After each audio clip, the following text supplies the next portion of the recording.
Hello there traders! In this video we'll talk about the basics of technical analysis.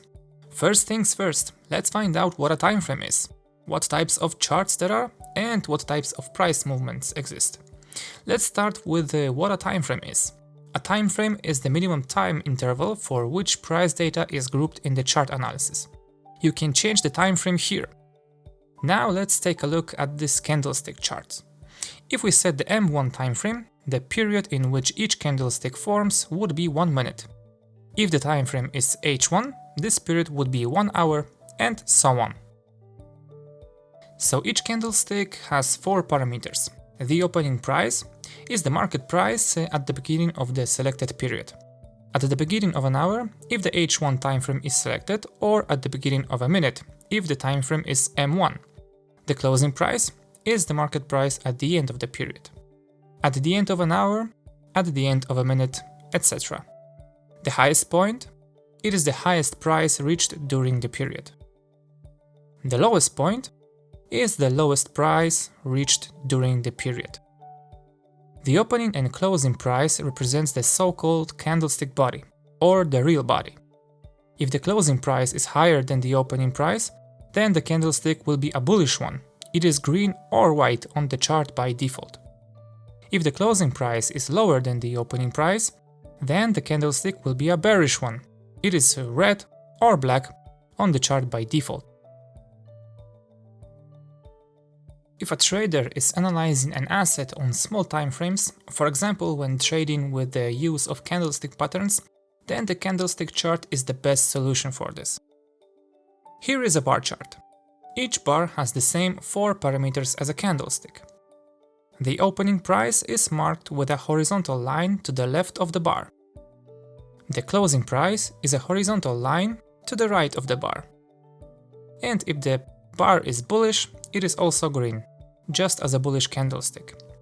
If it is bearish, then it turns red. The opening and closing prices are not shown so clearly here.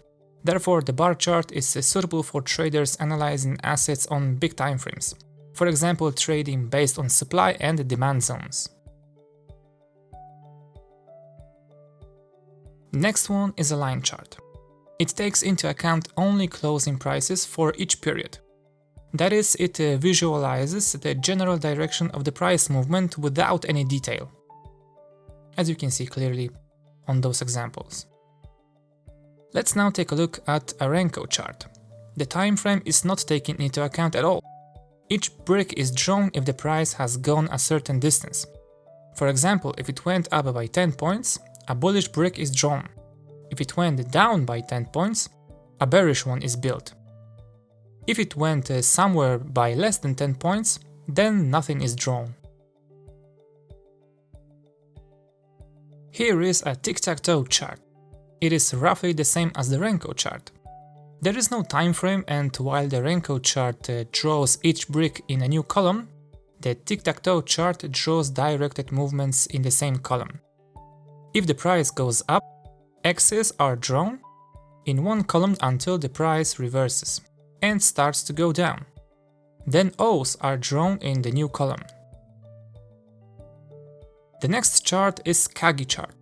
It is somewhat similar to the tic-tac-toe chart. But here every movement, if it is greater than the threshold value, it is shown then. If the threshold is 10 and the price has passed 12 points, then this 12 points is marked. On the Renko and tic-tac-toe charts, however, only the threshold values are marked if passed. The downward movement is noted again, if only the price has passed the threshold value. The color changes to red only if the current low is broken through. The trend changes to a downward in this case, or to green if the current high is broken through. So the trend changes to an upward one.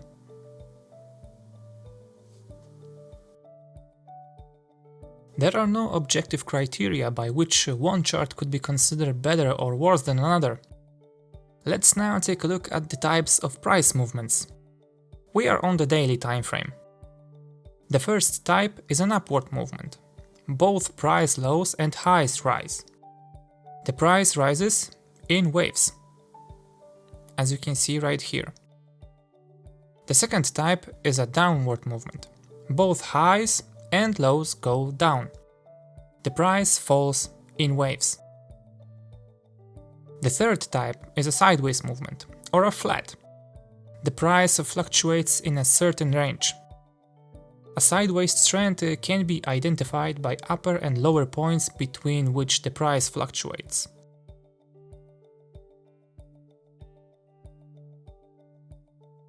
And that's all. I hope the video was helpful to you. Wish you, as always, big profits, all goes in green, and yeah, see you here in the next one, traders. Take care.